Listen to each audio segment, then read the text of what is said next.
about the speaking part. No?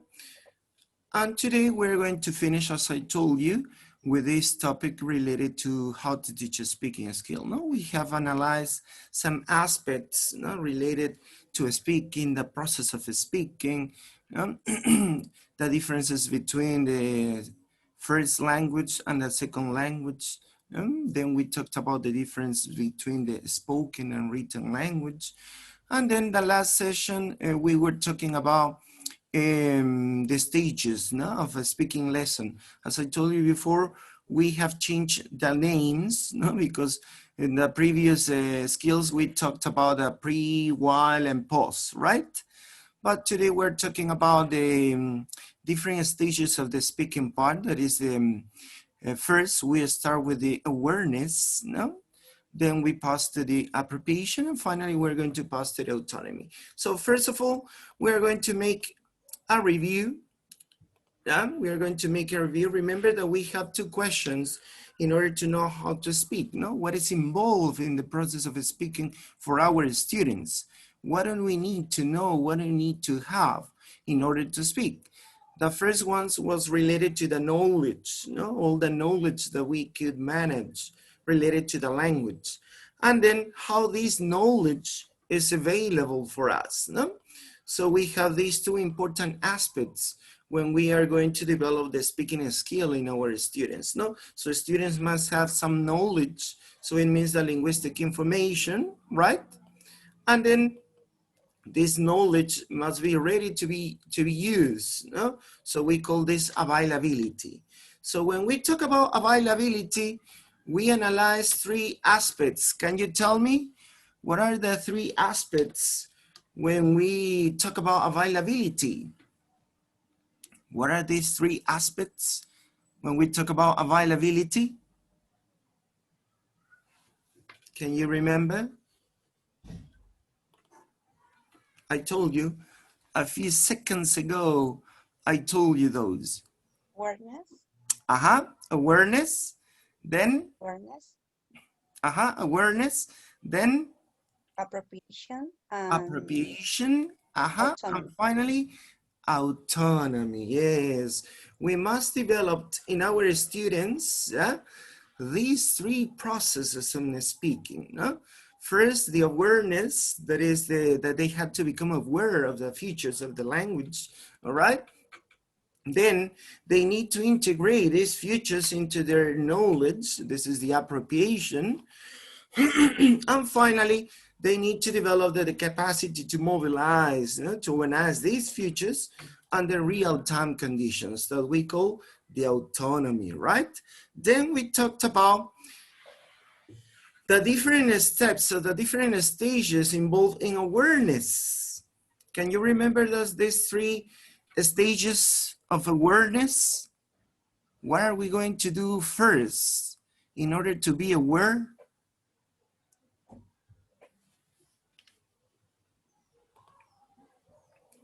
What is the first step, the first stage in order to be aware? Attention, teacher. Yes. So here you have attention. What else? The second? Noticing. Noticing. That's it. Noticing. And the last one is? Understanding. Understanding. That's right. So don't forget about these three processes or stages that we have in the awareness raising, all right? So first we have to pay attention. So this is very important. Then we have to notice. And finally, we're going to understand. Remember, the attentions means that the students need to be on alert, interested, involved, curious in order to pay attention, all right? Noticing is the conscious registering of the occurrence of some event or entity. So they could also notice the differences, the difference between their own performance and other people's performance. So how do we call this? Can you tell me? When they recognize the difference between their own performance and other people's performance.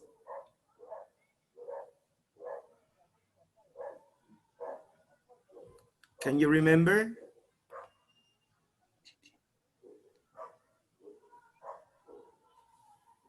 When they recognize, they analyze this difference.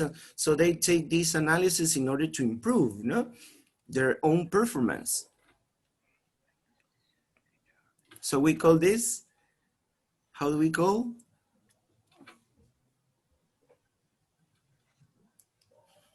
Understanding, teacher. Understanding is the last part. Yeah, sorry. How do we call this? When they recognize, so when they analyze their own performance with other people's performance. Appropriation. Not exactly. Appropriation is the Noticing the gap. next process. How do we call this? Noticing the gap. Noticing gap. That's right. Gap. Remember, gap, this term. Gap is the space, not the differences between one age. For example, in general, when we talk about gaps, so we talk about, for example, the age gap. All means the difference between people from the 50s, from people to 90s, no? So there is an age gap, no? So there's a difference, there's a space, all right? So here we call this the noticing gap. So it means that they are going to recognize, analyze their own performance with other people's performance, all right? So the last one, as you told me, is the understanding. So they recognize general rule or principle or pattern, all right? So don't forget, this is related to awareness raising processes. Now we talked about here different activities, in order to develop the awareness raising process. Now, today we are going to talk about the second stage of speaking in this speaking process or lesson. So here we have the appropriation, all right? The appropriation. What do you mean by appropriation? Do you have an idea?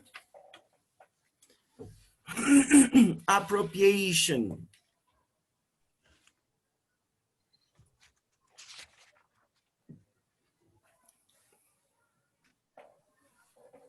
No, nobody. As a general term, no related maybe to this term to speaking. Appropriation, what does it mean appropriation in a general term, in a general definition? If I tell you, please give me a definition of appropriation. And it's similar to Spanish, right? This one. Teacher, when anything doesn't belong to you, and you consider for you. Huh? Yes. Maybe. To get the knowledge. Yeah, this is more related to the topic. Yeah, that's it. But in a general term, when we say appropriation, as your partner says, is when maybe something it doesn't belong to you, but you say, no, this is mine, no? And you think this is yours. No, you make this thing your property. So you appropriate, maybe in a legal way or illegal, but you make it your property. So this is in a general term, no? So to make something yours. Now we are going to adapt this definition to the speaking part. So as your partner is related to the knowledge, so you're going to make this linguistic information yours. That's why here says appropriation. No? So here we are going to do something to make these things, this linguistic information, remember, this linguistic information yours. So here it says, appropriation is a collaborative construction where over time and through social interaction, the skill is appropriated into the learner. The learner makes this new information, this linguistic information, this knowledge, hers or his, but doing what? Doing a social interaction. They are going to construct this new information in a collaborative way, all right? That's why here it says, no, it's a collaborative construction over time and through social interaction, it's very important that this skill is appropriated into the student, into the learner. So don't forget about this term, the appropriation. So here,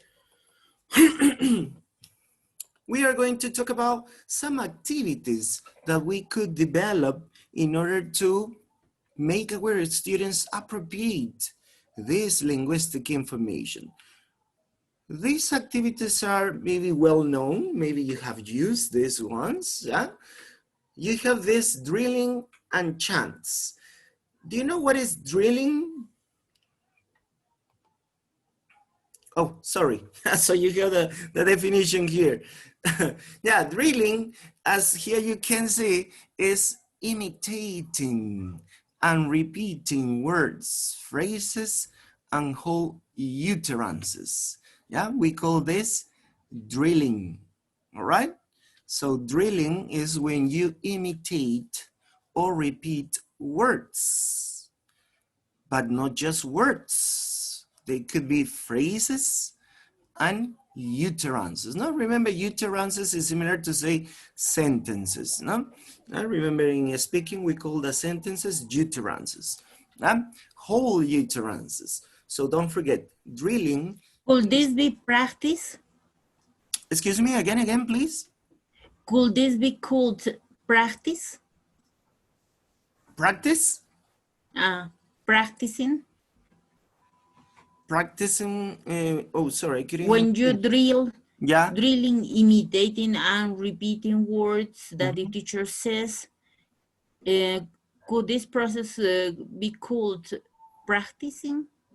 Yeah, this is called practicing, but this is a controlled practice, not a guided practice. It's not a free practice, no? So it's a very controlled practice, all right? Because you define what the students are going to say or talk or repeat, no? So here you have this kind of activity, no?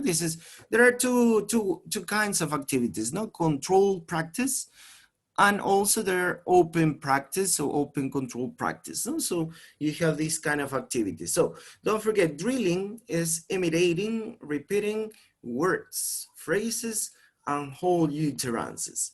So drilling, you could use drilling as a useful noticing technique, no? In order to make your student notice some structures, some phrases, some words, no? Because you just made them repeat words or phrases or utterances.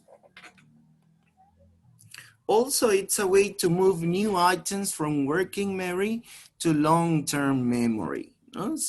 Because it's, you apply more this from memory, all right? Because it's just repeating and imitating these phrases. So you pass from working memory to long-term memory, all right?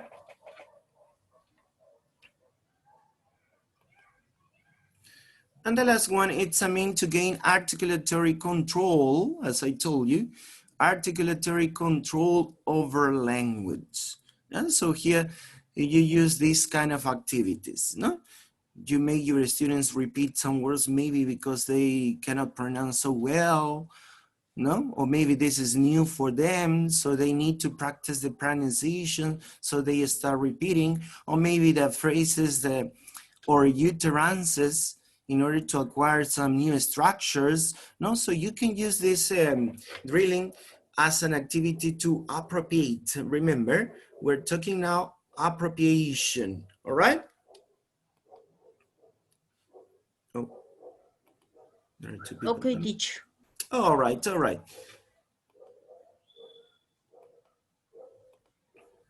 So let's see some examples, all right? We're going to see some examples of drilling. Have you ever used drilling in your classes, maybe? When you were a student Always, or when you were a teacher? Always, Yeah, all the always, time. no? What kind of drillings do you use? Repeating examples. I give a previous vocabulary and I give you the structure and I make some sentences first and they repeat. All right, all right. Any other one?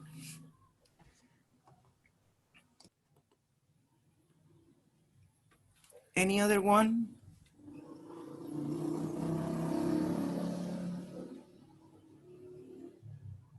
Aha, indeed, it says repeating sentences of words to practice the pronunciation, specifically hard words, no difficult words. No? All right, all right. Any other one?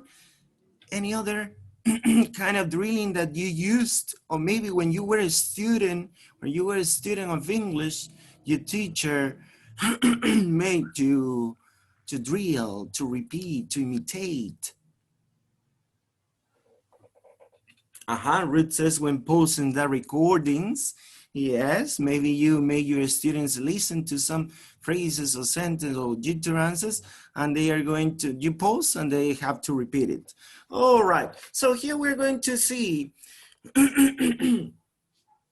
some aspects of these drillings. Now, for example, drilling helps in storing and retrieving chunks as whole units. Chunks, can you remember what was the meaning of chunks? Parts. A group of words. Yes, a group of words. Remember, chunks are groups of words. So drilling, when you use drilling, it helps you storing and retrieving chunks as whole units. Also, you can, it helps a little bit with the fluency. It is a fluency enhancing technique. We need to focus on stress and intonation. No? We're practicing these aspects, all right? Oh, somebody is with the microphone on. Please don't forget to turn off your microphone after speaking or after your participation. All right, so here we have, for example, this. For example, we can make our students repeat or imitate discourse markers. By the way, while I remember, that reminds me, before I forget, as I was saying, talking of which, or maybe sentence starters. Do you mind if do you think you could, that thing is, would it be okay if, do you happen to know, or social formulas and useful expressions? How do you do? See you later. Just looking, thanks. Can I take a message? How do you spell that? Or maybe catchphrases and idiomatic phrases. Better late than never. Long time no see. Look who's talking. It's on the tip of my tongue. The sooner the better. So you make your students repeat and imitate these phrases, these words, such as discourse markers, sentence starters, social formulas and useful expressions, also catchphrases and idiomatic phrases, all right? So we make our students do this. For example, here you have the drilling, you have a short conversation. Yeah, this is a short conversation. So student A says, hey Barry, what a great tie. And B says, thanks, actually I've had it for ages, but I never wore it. And A answers, it suits you, and you make a pause. No, as your partner says, no, you put a conversation and you pause, and they have to repeat this phrase, this chunk. It suits you, and the other students repeat, suits you. As a choral group, or maybe one by one, Student one, it suits you. How do you say it suits you, Maybe something like that in order to appropriate. Remember, you are making your students appropriate, but you are using a little memory, because they have to remember them. So here you have the drilling. The other way is using chants. Chants is like songs, but more specific, or they are shorter with a specific rhythm, rhyme, in order to repeat some words. For example, you have here, a funny thing happened. What happened? A funny thing happened to Lee. So notice here you have the word happened. It's funny how things like happen. The same thing happened to me. So notice here, you're practicing this repetition that you're going to repeat. But here, by singing, by singing this chant. The other one, an awful thing happened. what happened. Notice here, you're using these chants in order to make this drilling, no? This repetition, all right? Not just by saying words or sentences, no? You could use also song, and you use most specifically for children, no? Little kids. You use a lot of chants, no? In order to make your students appropriate. Notice with these chants, you make your students appropriate this linguistic information, all right? The other one is smiling. Smiling is an activity that requires the students to walk around, notice here, to walk around and ask questions to complete a survey or find it a close match. For example, the most common smiling activity is find, no? Could you find someone? No? Have you used this activity before? Could you find someone who lives next door, or could you find someone whose name starts with the letter A, and everybody must move, no? Walk around and start asking and complete maybe a table with some question, but with this simple question, no? Could you find someone, no? No? Have you ever used this activity? It's very funny, it's very exciting for students because they move and start talking and asking. No? And for example, when I use this activity, I made it like a contest. So I gave them a table, 10 things that they had to find, and the person who finished first receive a prize. No? So they start moving. I told them not to repeat, maybe for example, because they want to make some tricks. And they ask 3, 4, 5 questions to one person. No, so you must check. No, you have to ask just to one person and then move to another one, another one, another one. So it's an exciting activity, and also it's interaction, remember? Appropriation means interaction, all right? Social interaction. So we call this activity smiling, remember? So here we have these first 3, drilling, chants, smiling. All of them are related to repeating and imitating words, phrases, or utterances, all right? So this is one of the activities that we could use in order to make our students appropriate. Remember, we're talking about appropriation. Now, also in smiling, we talked about a little of autonomy too, because they could ask another things. No, maybe you could say, yeah, you could ask more things to your partner related to the question. No, yeah, it depends. You can adapt it. No, you can adapt it. Remember, these are some ideas, no, that you could use. All right. Let's pass to the other one.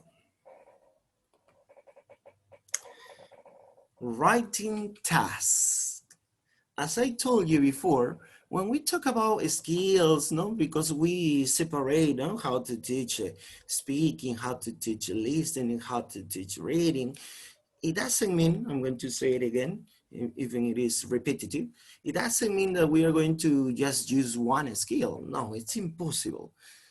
The activities, as I told you before, the activities are focused to develop more the specific skill, but you are going to use other skills too. No? For example, in the previous one, you practice the listening because first you make your students listen to you or listen to a recorded tape or listen to an audio, and then they are going to repeat. So you are practicing these 2 skills, but the purpose and the activity is more related to develop the speaking skill. Something similar happened with this. No? We are going to use now the writing task in order to develop some appropriation into our students. So here the writing task acts as a way of easing the transition from learning to using. It's one way of slowing down the speaking process is to turn to speaking task into a writing one. So we are not going to make a lot of pressure towards students not to speak. Maybe they could write it first. No? So here it says it's a transition, no? From learning to using, but be careful, no? Be careful. Don't do it a lot of times, no? Do it again, again, and again, no? So it's one way to make your students appropriate, but you have to analyze when to use it or not. So we could use some activities related to the writing task. No? For example, one of them is the dictation. The other one is a computer-mediated chat, rewriting, and finally, we have a paper conversation. We are going to analyze each activity. No? So here we have 4 activities that we are going to use in order to develop appropriation in our students. And we are going to use this writing task because all of them involves writing, no? Dictation, computer-mediated chat, rewriting, and paper conversation. So let's start with the first one, dictation.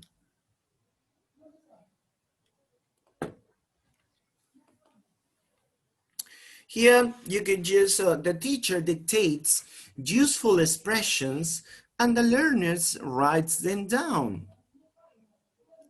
They then will write dialogues incorporating expressions from the dictated list. Notice, you use the dictation as the first step, as the first step, like you were pre-teaching some vocabulary, no? And they have to write according to your dictation, and then you make your students write conversations, write dialogues, incorporating these expressions that you have dictated, all right? So we use this writing tasks to develop appropriation because they are going to analyze, no? Oh yeah, this expression, okay, yeah. Now I'm going to use these expressions into the dialogue, into the conversation.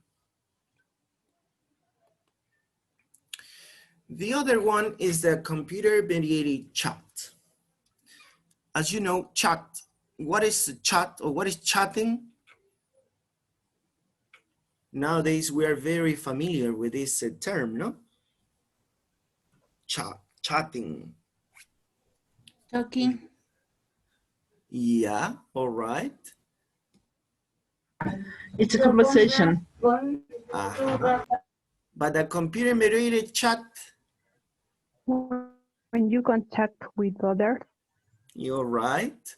Maybe online. Okay, yeah.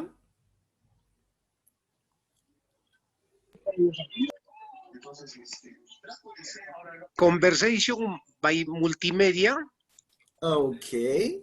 For example, we use this kind of conversation a lot nowadays, no? By using the famous app, WhatsApp. In the WhatsApp, we are chatting, but in a written way, all right? Nowadays, we use this chat for more specific purposes, for academic purposes, but the principal purpose of this app, of this platform, because it's a chatting platform, is to communicate with your friends, with your relatives. Nowadays, we use now in the education, but the principal purpose is to chat, to communicate informally. Chat is when you talk informally with someone else. So we could use this one, We could simulate, chatting on the internet by exchanging short type lines of text. So it's an effective way of talking in slow motion. So you can tell to your students, now imagine that we are using the WhatsApp. And we are going to send messages. And then we are going to create a conversation. We are going to pass from written test to the oral test. The talk is slowed down by the need to type, creating attention space. All right?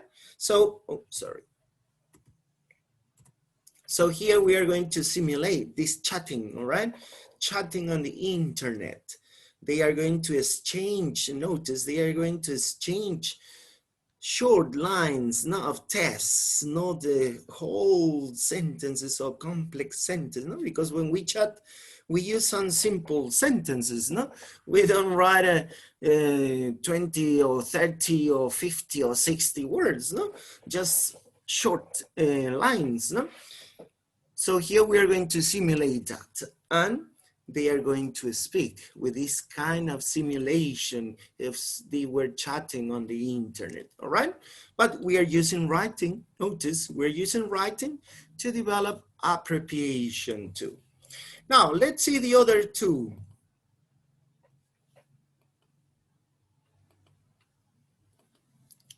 Rewriting. Remember, we are talking about writing tasks. Rewriting, we saw four, no? Dictation, computer-mediated rewriting is the third one. It is asking learners to improve, adapt, or modify written dialogues. It is a useful way of practicing newly introduced features of speech. No? So you may your students to write a conversation, a dialogue, and then you could check up and you can tell them, no, okay, here, please check your conversations, try to modify it, yeah, according to the purpose of the conversation, or maybe the dialogue must be related to some specific topic. Maybe they talked about another topic. So they're going to rewrite this conversation, these dialogues. After editing, learners will then proceed to rehearse the new dialogue. No, rehearse is to practice, no? So they are going to practice this new conversation, this new dialogue. The other one is the paper conversation.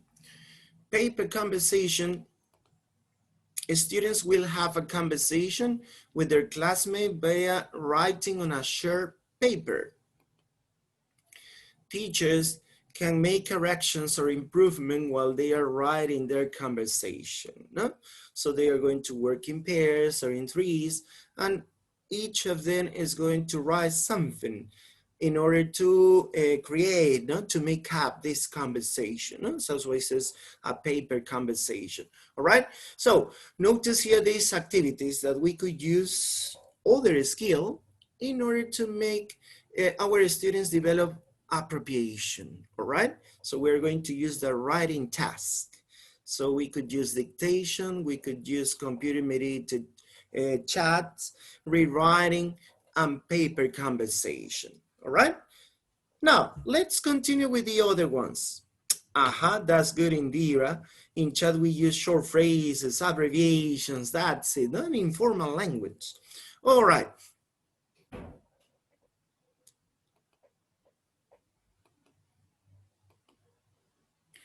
The other one is that we use a lot too, no? Sometimes it is seen as, how could you say, an old-fashioned technique, you know? Because it's not, we could see that it is not real interaction, no? Oh, but teacher, reading aloud, but it is, they are going to do it by their own. They are not going to interact. But we are going to analyze some aspects here. When you do this activity, it provides a secure framework within which learners can focus on lower level features of talk, because you are going to make them read some sentences, some conversations, and they can analyze how they are going to pronounce each word, how they are going to construct some sentences, all right? It is a form of scaffolding. I know you have heard this term before. Do you know what it's meant? Scaffolding.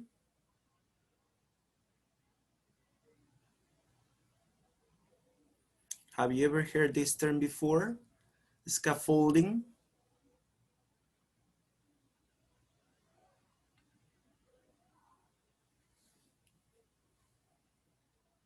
No, nobody, scaffolding.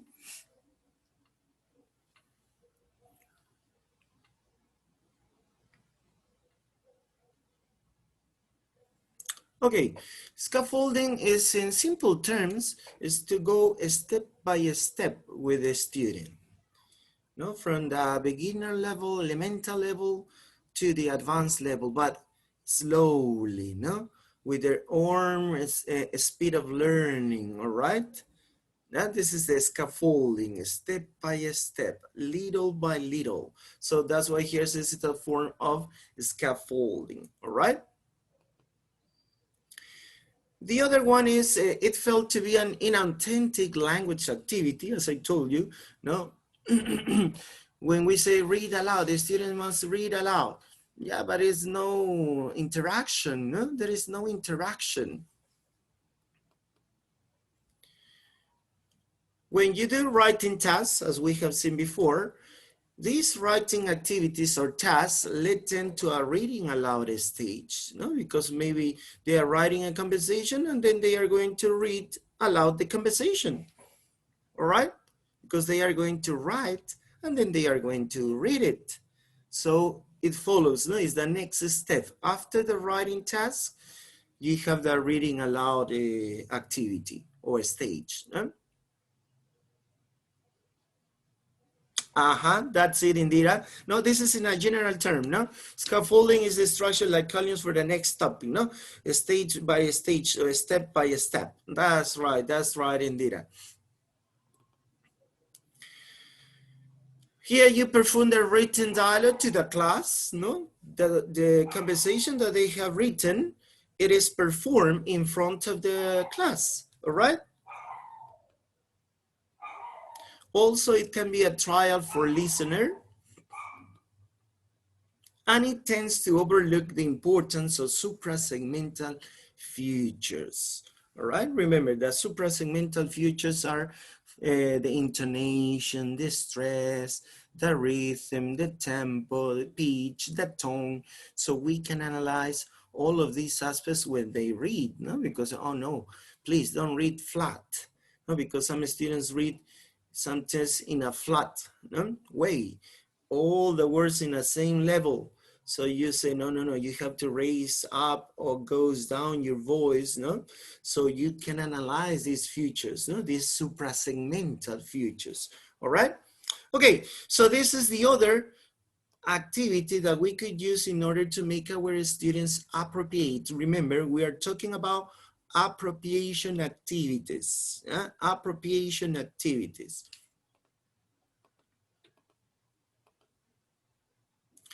The other one is assisted performance and scaffolding. No, as I told you before, scaffolding is when you go with the student, step by step, no, little by little, from beginner through advanced level.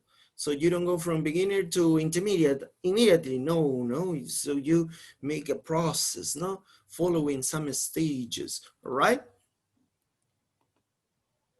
So this is a learning session assisted by a better one through a scaffolding. No? Could be a teacher, could be a another student too. Maybe the other student has a better performance, so it can help to the he can help to other students too, right? But through scaffolding, no? So it means this person, the better one, goes with the other person, no? With the other person speed of the other one is rhythm, no? Of learning. In this way, the skill to develop the skill, the speaking skill. No? How we can do that? So here, the teacher builds on the contribution during the open class talk. How? So teacher can help in the starting the discussion, or maybe the teacher can offer opinions, or maybe the teacher can rephrase, paraphrase some sentences. So the teacher is like an assistant. That's why here it says assisted performance, no? And scaffolding. So the teacher can help students by starting a discussion, by offering opinions, or by rephrasing sentences. So this is the way where we are applying this activity, no? That's assisted performance and scaffolding.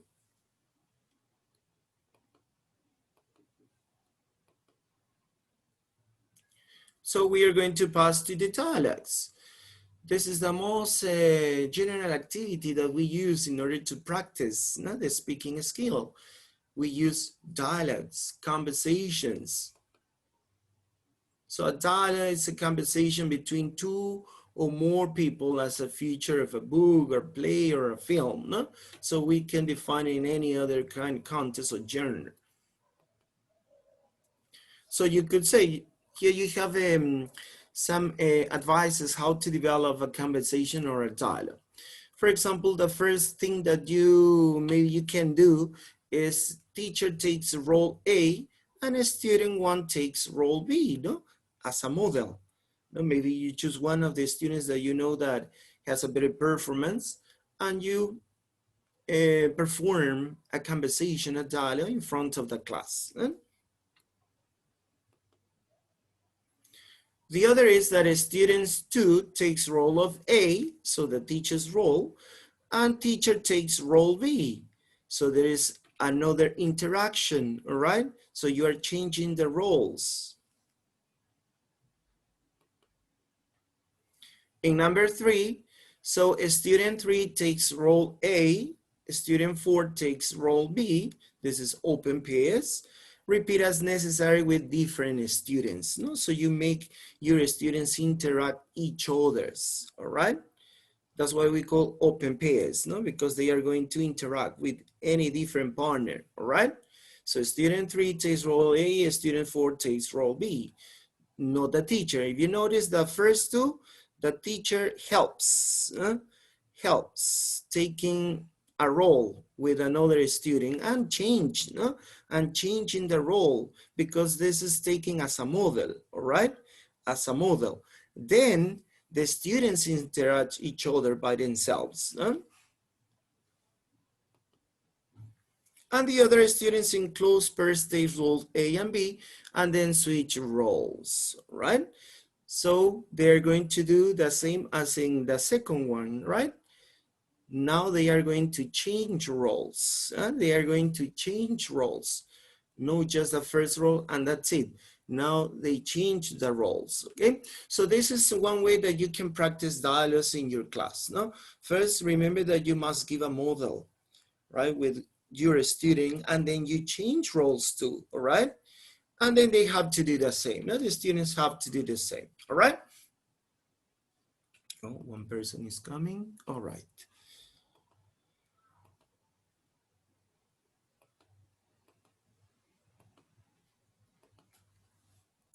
Another activity related to dialogues is called items on board. So let's see what I said. First, the teacher isolates and drills, remember, drills, a number of expressions, such communication strategy formulas, for example, how do you say, no? The other expressions that we have seen before, remember, no? Discourse markers, social formulas, catchphrases. So the teacher isolates, separates, remember isolates means separates, and drills a number of expressions from a dialogue, no? From a recorded dialogue. Then the teacher writes these on the board and leaves them there as learners attempt a speaking activity, such as buying items in a department store. Notice, the teacher isolates or chooses some expressions or some phrases, all right? Then the teacher makes students drill these expressions, so they are going to repeat and imitate these expressions in order to appropriate, and then they are going to, or the teacher write these expressions on the board, and the learners, the students attempt a speaking activity, so they are going to use these expressions to create a conversation, or maybe the same conversation as they have listened, right?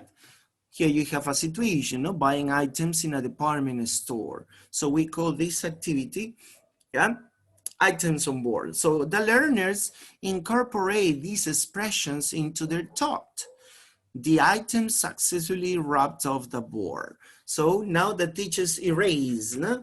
Erase the expressions, and they have to remember what were the expressions, and they must use these expressions into their conversation. All right, so we call this items on board. We call these activities items on board. Let's see another one.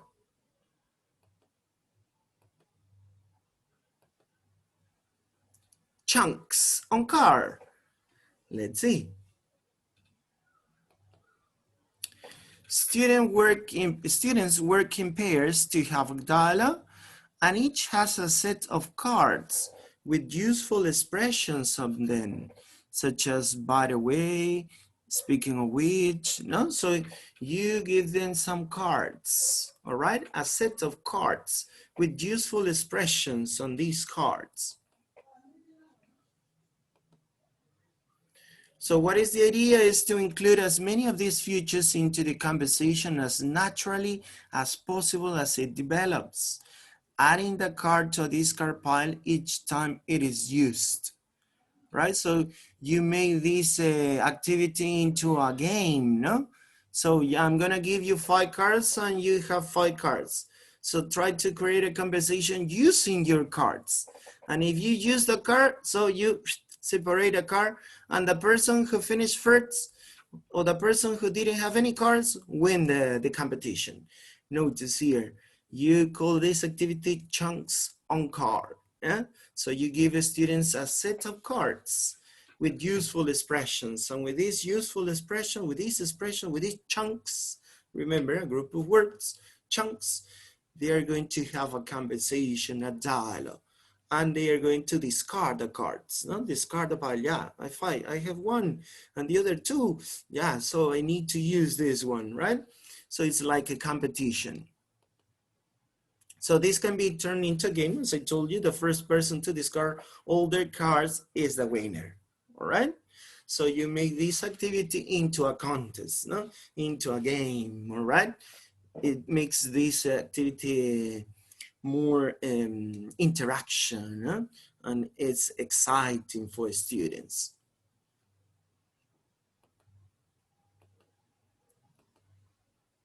Let's continue talking about the dialogues. Another way to practice dialogues is using this other activity that is called discussion bingo. So here you have an example from a book, no? So you say you're going to play a game of bingo, follow the rules below, no? Working groups of 3, no? Each of you has 1 of the bingo cards below. Below you can see 3 cards. No? Choose a topic, no? From the box, or choose one of your own and start a discussion. As you are speaking, you must try to use all the expressions, similar to the other one.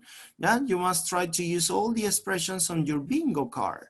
Each time you use 1, cross it off. When you have used all the expressions on your card, shout bingo. As long as the other group members are happy that you use the expressions correctly, you are the winner. Notice here, now they are going to play with cards, but like bingo cards. Now remember, in a bingo card, you have to recognize the numbers, no? And you have all the numbers, you're the winner, right? So something similar, you could use it in order to create a conversation. Notice they are going to create conversation dialogues, but not, yeah, you have the dialogue, practice and do it. Notice you change this simple way of practicing dialogues. So you make it more like a game, all right? So you give these cards, no? You give these cards to your students, and each card has some expressions. So if they use the expression, so they crossed, yeah? I use 1, the 2nd, the 3rd, the 4th, the 5th, the 6th. Teacher, bingo! I use all the expressions. And the other partners might say, yeah, that's right. He used all and he used it well. No? So notice, they interact again, they create a conversation, and at the same time they are having fun because they are doing this activity as a game. No?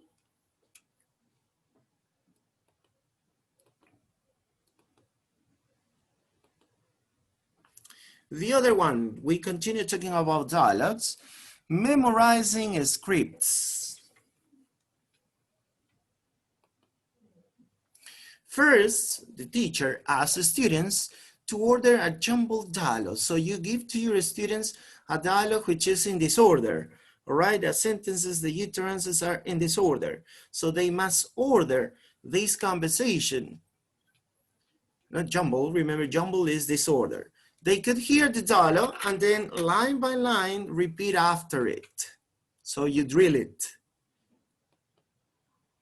useful chunks can be drilled more thoroughly. If you find or if you notice some specific phrases or useful language, so you can drill again and drill again until they appropriate, remember.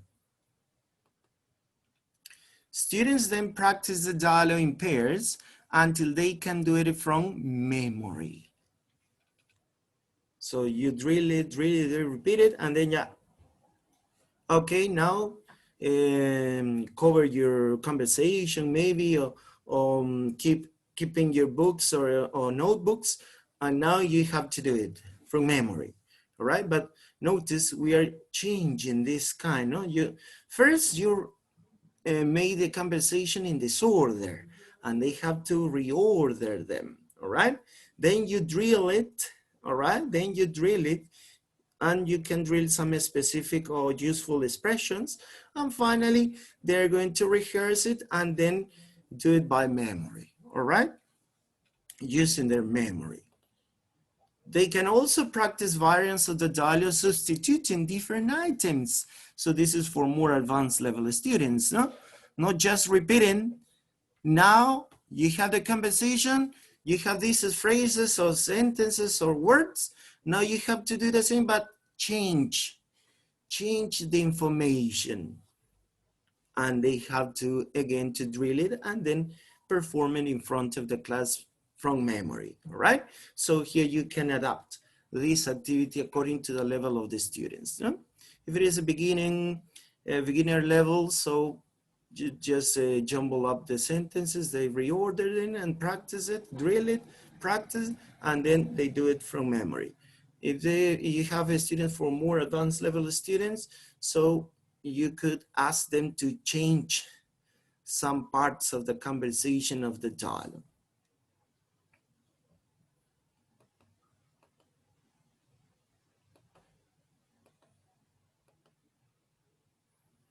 For example, here you have one, no?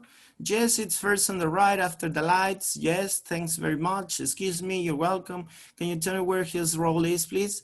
So this is the jumbled conversation, right? So your students must reorder this conversation. After that, you can drill some specific information. For example, what is the purpose of this conversation? To give directions, right? Asking and giving direction, no? Asking for and giving directions. So you can practice, can you tell me where, and they repeat, no? Can you tell me where? They could change, maybe you show a map. Yeah, now you change the direction from the bakery to the other place. Ask your partner, they change, no? Maybe they just repeat it, no? Because if you have a beginner level, you just repeat it, no? And you can drill, don't forget to drill. It's very important. Because if they don't drill it enough, it doesn't mean that you're going to drill all the time, all the class and all the classes, no.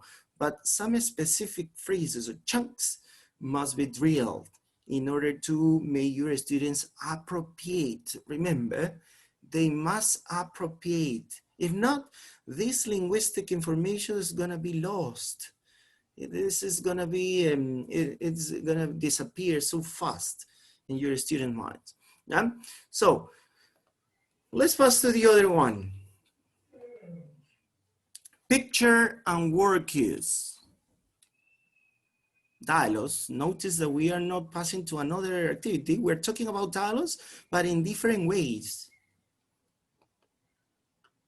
The dialogue can be represented on the board either in the form of drawings or word prompts. Notice now you're going to use drawings or word prompts.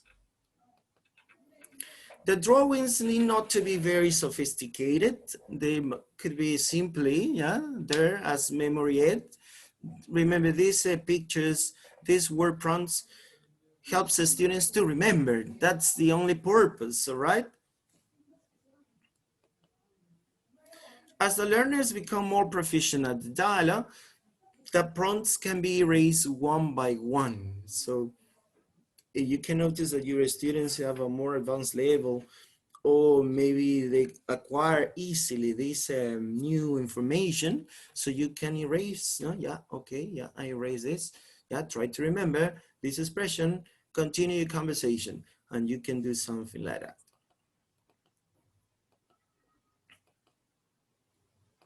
For example, here you have, you can use these picture cues or word cues. No?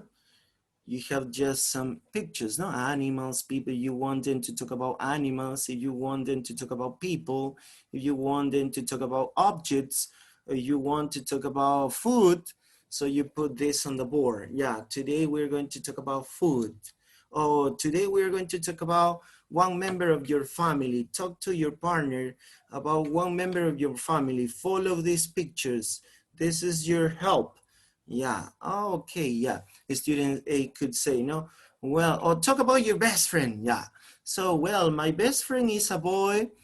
His name is Ricardo. What about you? Who's your best friend? Oh, my best friend is a girl. Her name is Sarah. All right. And they start talking. Notice using the pictures. Then they have to talk about the size, yeah? How tall is the person, the age, is old or young. Then they pass to describe some physical characteristics, no? The eye color, the hair color, the skin color. But notice, you put this on the board and they have to use these pictures to talk, to start a conversation. Just using, remember, this is just a help. So you can draw it by yourself. It doesn't mean to be printed. You can draw on the board, no? A little face, or if it is tall or short. No? As you can see here, the drawings or the pictures don't need to be sophisticated. It's just help memory, right? Okay, so we call this picture and word cues.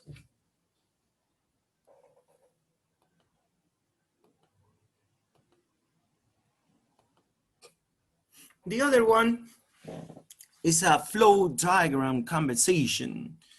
Flow charts, no?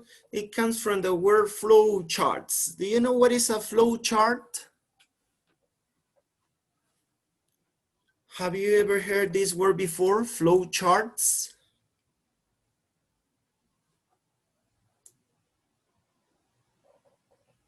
No, nobody? Flow charts? Because we take this word to create this activity. We're going to make a flow, like a flow chart. It's a flow diagram of a conversation. No, nobody? Flow chart? For example, you can see this is a graphic organizer. You can see in some offices in order to know some processes. What you have to do first, second, third. Oh, maybe you have to go first to this office and then to this office, and then you have to talk to another person. Excuse me?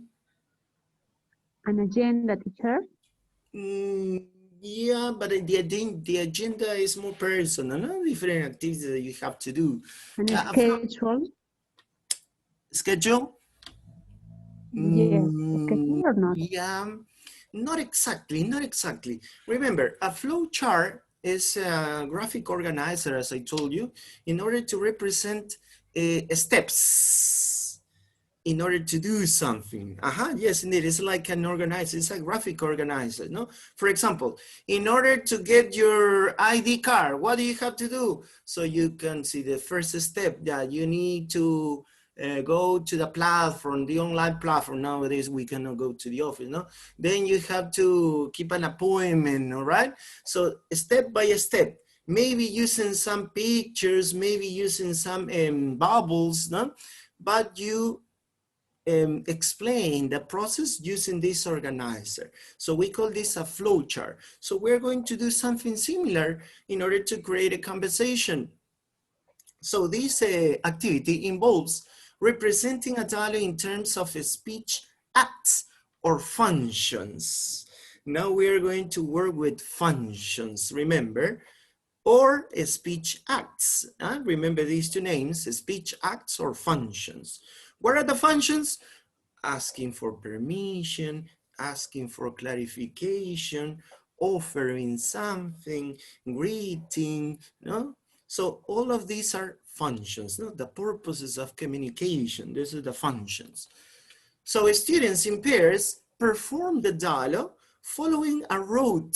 Notice, this is a flow chart. Following a road through different functions, selecting from memory appropriate expressions from the different speech acts. So they have to remember what expressions to use for each function. Ah, yeah. The teachers tell me that I need to disagree with my partner. Oh, what expressions do we use to disagree? So he has to remember, no? The student must remember these expressions for each speech act or for each function. Look at here the example. Student A, student B, then notice this is a procedure, no, a road. How is gonna be the conversation, all right? But notice you don't have any phrases, any chunks. You have just functions. Student A, grade B. Student B, grade A. Then A offer B something.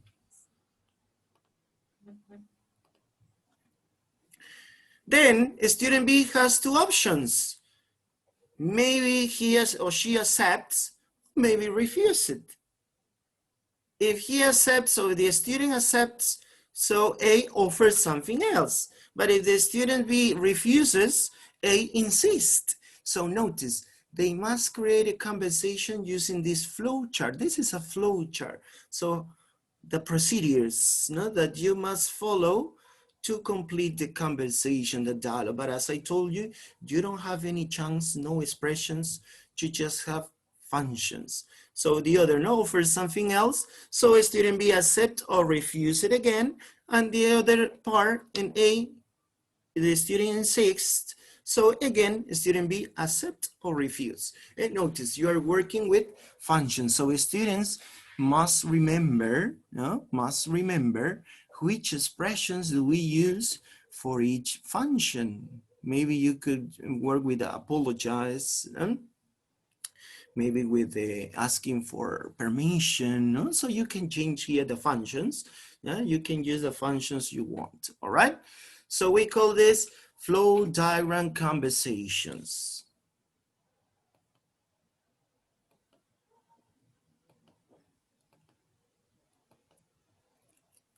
Disappearing dialogue. This is another activity with relationship with the dialogues. Disappearing dialogue. The text of dialogue is written on the board or is projected using an overhead projector. Students practice reading aloud in pairs, and then the teacher starts removing sections of it. And notice, you start removing, you take out some parts of the conversation. Initially, these sections may simply be individual words, but then whole lines can be removed. No, it depends, again, according to the level of the students. No, beginners, so just words. But if you see that you have more advanced level students, so you can take out or remove sentences, no, whole lines. By the end of the activity, the dialogue has moved from the board into the memories. They can then be challenged to write it out from memory. Notice here, so you present the conversation. They don't have the conversation in the notebooks or the textbook, no. Maybe they have this conversation in the textbook, so you say, please, keep in your books, your notebooks. You just watch and read and remember, no? Or maybe you can maybe listen to this conversation, all right? And they have to remember, yeah, now we are going to take out this word. And now this word, now this sentence. Now, tell me the conversation. So they have to remember the words and the sentence which are missing, all right? So we call this disappearing dialogue.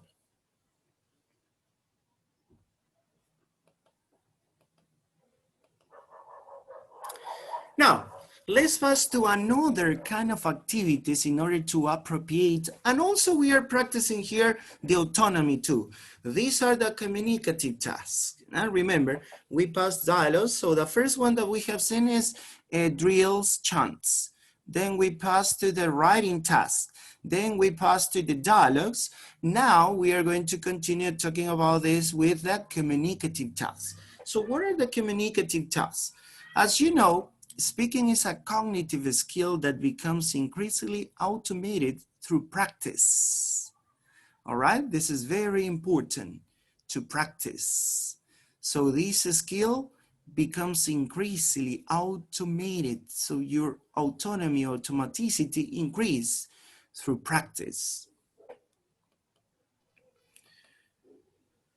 So how we can increase this automated, automaticity, autonomy, or appropriate this new information, this linguistic information? So students have to be distracted for the grammar rules. No, sometimes the students are so concentrated on the grammar rules. They need to be able to generate every utterance from scratch. So from scratch means without thinking too much, spontaneously, all right? That's a relationship with the first point, no? Because students usually concentrate on, and also teachers focus more on the grammar rules and the corrections and the mistakes more than fluency. That's why here we have to make our students generate utterances from scratch, what they have in mind spontaneously, immediately, all right? What are the characteristics of these communicative tasks? There's an outcome, so there is a result, all right? There is a production. It is similar to real time, real situations, requires interaction. As I told you, is spontaneous, not predictable, and there is no restriction or less restriction in the use of the language, all right? So notice the characteristics of communicative tasks, all right? So they are intended to avoid students concentrate on grammar rules. The purpose is students generate utterances from scratch spontaneously. There is a result, there is a production. It is similar, it's similar with real situations. It requires interaction, it's not predictable, and there is no restriction, or there is less restriction with the use of the language.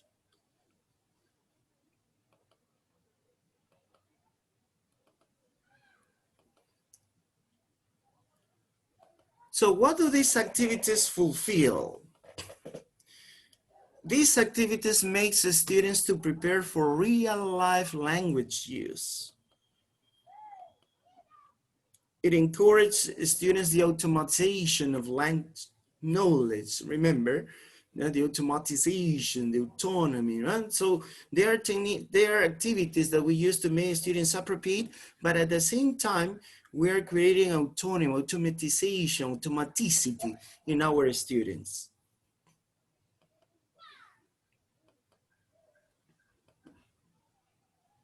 One of the activities that we use is the information gap activity.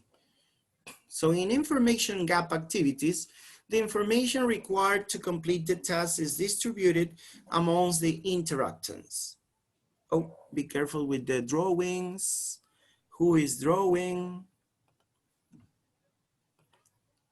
I'm going to enable this characteristic in just a minute. Yeah, okay, that's better. In order to avoid these drawings. All right, so here there is a knowledge gap, therefore, between them, and this can only be bridged by using the language. To achieve the test outcome, the interactants have to communicate. For example, here you have, now this is very common. I know that you have used this information gap activities. No, we call this kind of activities information gap activities. Spot the difference. So what do the students need to do here? Can you tell me? What do they have to do?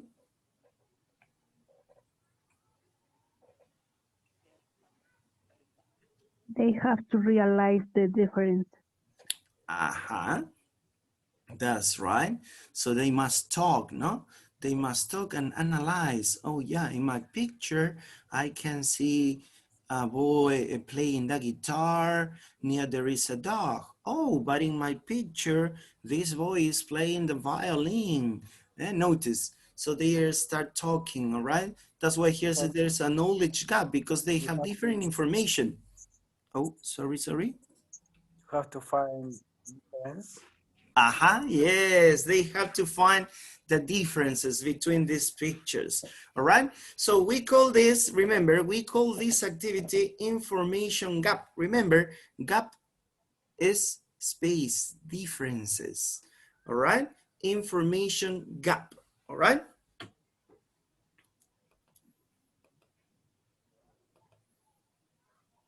Another one that is similar to the first one is the info gap race. The teacher pre-teaches some vocabulary that learners can use to describe a design. Notice they are going to describe a design. To practice, the teacher dictates a design so that the learners can draw it. Now they have to draw it correctly. The learners do the same to each other in pairs. So they start describing these designs, all right? But first you have to pre-teach the vocabulary that they have to use in order to describe these designs. Maybe you could use it in pairs, and also you could use the whole group. No? The class is divided into 2 teams, and the blackboard is divided in 2 by a line in the middle. So each team has a representative at the board. Now the teacher ensures that the 2 teams representative at the board can see the designs, and then selects one and shows to the 2 teams. Each team attempts to describe the design to each representative at the board. And the first team to do this successfully, so that the design is replicated on the board, is the winner of that round. And notice, here they are going to describe some designs using some specific vocabulary, and the others must draw. Oh, notice there is an interaction, no? You're not just speaking, you are looking at each other and that's it. No, they are going to use other skills too, no? Maybe the artistic ones, right? In order to draw. Some of them maybe could understand easily the description of the design and then could draw it fast. But the others, no, maybe, no? So here you can use other skills too. The game can also be played with simple pictures, for example, landscapes or room interiors. No, you could show to the students and they start describing, no, the rooms. Maybe you can practice here furniture or prepositions, no, or parts of the room, of things in the room. So you can practice a lot here.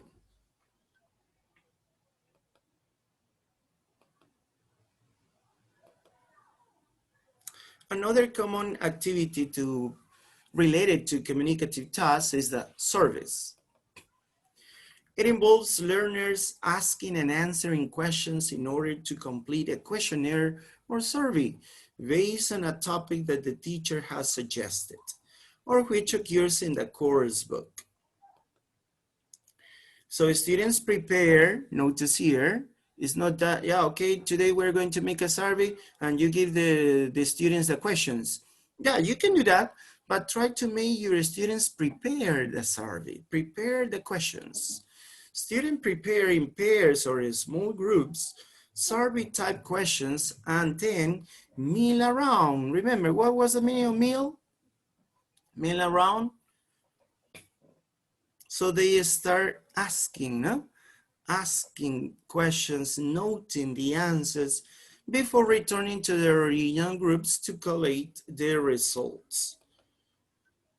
A spoken person from each group then reports, notice here, reports the group's findings to the class, whereupon the class decides as a group whether the claim is justified or not. Notice, here you have this activity that you make your students participate, not just asking, they prepare the questions. And this is something important. So here you join the writing skill with the speaking skill, no? Because they must write the questions. And then they are going to ask the questions. They know the answers, and then they go back to the original group. They collect the information, they gather the information, and then they choose one person to say the report. So this is another way to practice that service.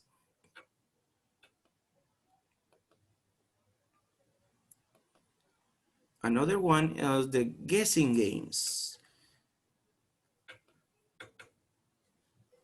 For example, you can see here, what's my line? Here, one learner, one student thinks of a job, and the others have to ask yes, no questions to guess what it is. Provide ideal conditions for automating knowledge. You know, we use this a lot, no? So one of you choose one job, and the students must guess what's the job that the person chose, all right? Or maybe the animal, no? Maybe the person choose an animal. What sort of animal am I? Player A or student A thinks of an animal. Player B has to ask yes, no question to work out what the animal is. Animal could be a vegetable, could be a mineral, no? Whatever you want. No? You can adapt it to any topic. Maybe a famous person, no? For example, I use this activity when we talk about famous people.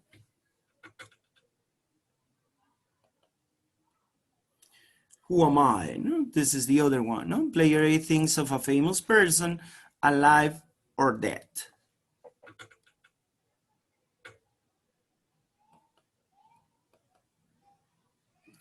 The other, notice we finished with a communicative task, is the task repetition. So it means that they are going to repeat the speaking activity once or twice. Maybe you could say, but it's going to be boring for students. Notice there are other activities to do this task repetition. Remember, they're going to do the speaking activity once or twice, or the conversation once or twice. But one of the activities that we could use is the onion. Have you heard about this activity, the onion? No, teacher. No, nobody? The onion? Maybe you have used it. Maybe you don't know the name, but I know that you use it because it's a very common activity too. Here, the onion. Let's see what's the onion. The onion is step one. Put your class into two groups, A and B. Step two, have A form a circle. Notice you make your students make a circle in the center of the classroom facing out. All right, facing out. And remember, this is important, facing out. Step three, have B form a circle around A circle facing in towards a partner. So they must be seated face to face. Notice the other circle, the other person, the other student must look at the face of the other student. The inner circle and the outer circle, right? They must see each other. Step four, set a time limit and begin speaking. When the time is up, B shifts. Notice they move. They start moving. That's why we call onion, because you cannot resist. No, when you cut onions, what happens? Oh, you start crying and maybe you stop doing that activity, right? When you're chopping the onion. So here you give, 2 minutes or 1 minute to speak with this partner. Finish the 1 minute, you move. You move and you start talking with another person. The same conversation with another person. That's why we say task repetition, because they are going to do the same dialogue, the same conversation with another person, but they are going to interrupt, okay? So they move, they shifts change. B shifts clockwise to a new partner and then repeat it, and repeat it. No, it's a not routine way to make the activity once, twice, or 3 times. No, because if you say, do it again, do it again, do it again, the students are gonna get bored. So try to find a way to do the same activity twice, 3 times, 4 times, but changing partners. No, this is a funny way, all right? It's a funny way to practice this task repetition.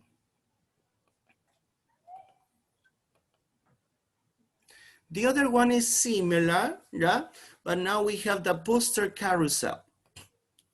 Students work in pairs or small groups to circulate around, and notice they are going to circulate around the room to answer questions, solve problems, analyze an image or test, discuss a topic, or provide feedback on questions, topics, themes, or problems that the teacher places on posters, boards around the classroom. All right, so they are going to move in small groups or in pairs, and they are going to answer questions, ask questions, analyze an image or test given by the teachers, no, the posters that the teacher gives, or you could make your students make some posters too. You choose a topic, for example, yeah, today we're going to talk about healthy life. So try to give me some advices. You are going to talk about food. You are going to talk about fitness or exercises and create a poster. And then they are going to move around the posters and start asking, and you give time. No, you give time. Yeah, you have 2 minutes to go to each group and ask questions. Yeah, 2 minutes, move, and they go to another group. 2 minutes, move, and they go to another group and start asking about questions, not asking questions about the posters. As each group approaches a poster and discuss what is on the poster, and then write a response to the question or problem on the poster. Then, after a low period of time, so I told you 2 minutes, 1 minute, 3 minutes, it depends on you, students rotate to another poster in the room and follow the same process. You are making here a task repetition because maybe if it is the same topic, they are going to make the same questions maybe. So they are going to do the same once, twice, 3 times, but with different people, all right? With different people. They are moving, they are not sit on a seat, on a chair.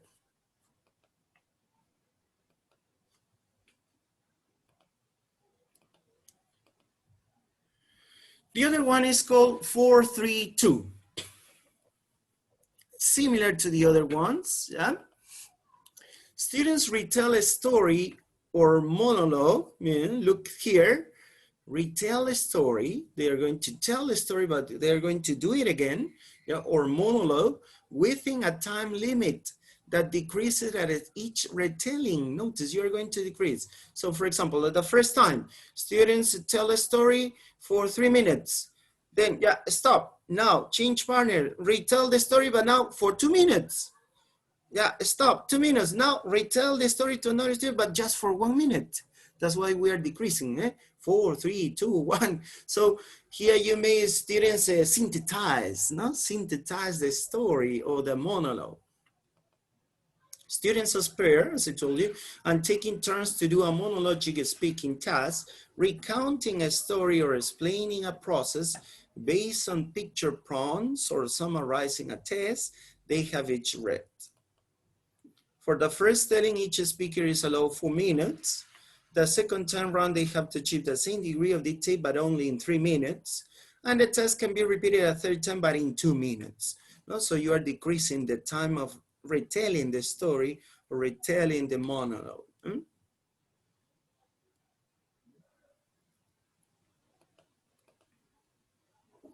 The other one, here we are going to pass to the autonomy because here we have more free language. Yeah? We have this presentation and talks.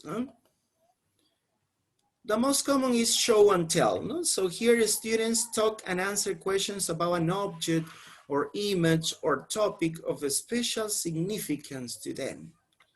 No? For example, we apply this also, nowadays we apply this with the parents. No? In kindergarten, I saw that, for example, there is a topic and the student must give a presentation, no? A short presentation, maybe with a father, with a mother, no? Talking about something special for them. No? So we call this show and tell. The other one is similar to the first one, but now related to readings. Did you read about, so this is a variant, as I told you, the first activity. You can do this activity in small groups rather than to the whole class. The first one is in front of the whole class.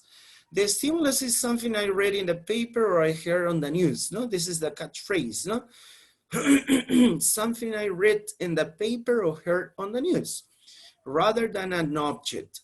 In groups, they take turns to relate their news item to the rest of the group. The most interesting story in each group can then be told to the class as a whole. So you can divide this in groups, no? And the most interesting story could be performed in front of the class, all right?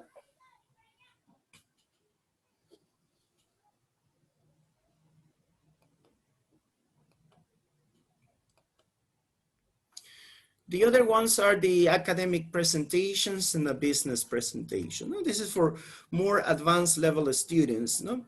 As you can see here, students who are studying maybe English for academic purposes, no? They need preparation in giving academic presentation or conference papers. So the teacher gives here some structure patterns, no, features of the presentation. The business presentation, it makes that you are going to give a presentation, and at the end, the audience, as you can see here, should be giving a little time at the end of the presentation to prepare their questions, and this is in turn could be followed by some discussion as to strengths and weaknesses of the presentation. Maybe they could change, you know, the presenter could change this point of view because of the questions, of the comments of the other partners, right? That's why we call here business presentation. The other one is stories, jokes, and anecdotes. Guess the lie. So here students tell each other 3 short personal anecdotes, 2 of which are true in every particular, and a third of which is totally untrue. The listeners guess the lie and give reasons for their guesses. They can be allowed to ask a limited number of questions after the story. No? So this is a very common activity too, no? That the students are going to talk about some information about them, but they are going to add a false information. So the other students, the listener, must guess, not try to guess what the lie is. And they have, but here this is a variant, they have to give reasons. No, I think this is a lie because, no, I think he doesn't like this kind of activity. No, so they have to support. No, this, not just saying, ah, yeah, this is not true, this is not true. That's all. No, no, no, no. They have to give reasons. They must support why they think this is a lie, all right? And also you can ask a limited number of questions to try to guess, no?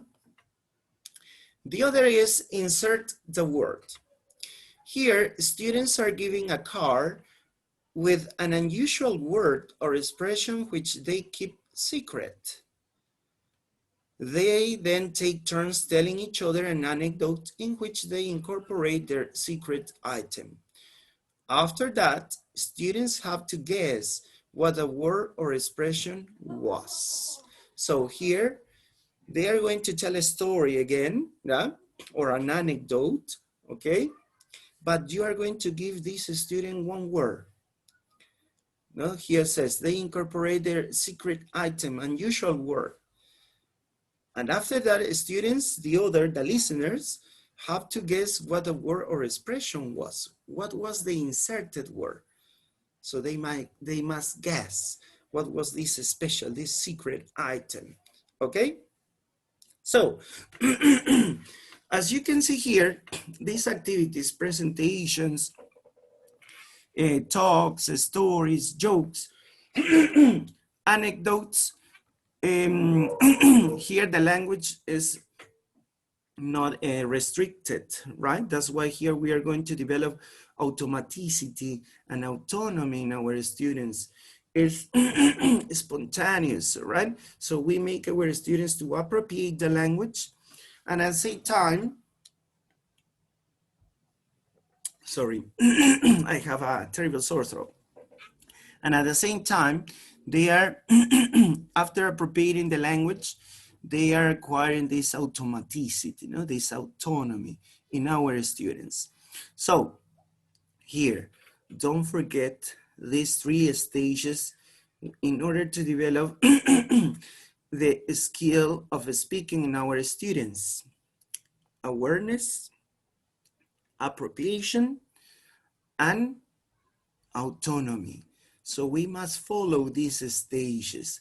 We cannot ask our students to develop autonomy if they don't appropriate, if they are not aware of what they are going to talk about. So it's very important to follow these stages, all right? First, awareness, to be conscious of the features of the language. Then this knowledge, this linguistic information must be appropriated to make their own.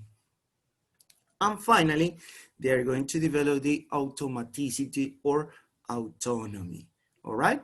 So here we have these 3 stages. I'm gonna give you to the chat group some web pages similar to the other classes. Yeah, some web pages that you can follow in order to practice the speaking, in order to give you some ideas, all right? In order to give to your students some activities. That's similar to the reading and listening and speaking, reading and listening stage, or skills, all right? So we are going to stop here. My throat is so terrible. So we're going to stop here, all right? So remember, we finished the speaking skill today. Next session, we are going to start with the last skill, that is the writing skill, all right? So don't forget, don't miss the class, all right? Don't forget, please, to send your task, yeah? Don't forget to send your task. I'm checking up. I'm going to send a list. Maybe tomorrow I'm going to send a list who sent the task. Please don't forget to complete, to develop the task. All right, so we are going to stop here. That's all for today. Thank you for your attention. Thank you, teacher. Okay, you're welcome. So take care a lot. Thank you. Take care a lot. Thank- See you next you, teacher. session. Bye-bye. Good Thank evening you, for teacher. everybody. Bye-bye. Thank you, teacher. See you next week. Thank See you next you, week. teacher. Bye-bye. Bye-bye. Next week. Bye. Teacher, thank you. Sunday for everybody. Thank you. Goodbye.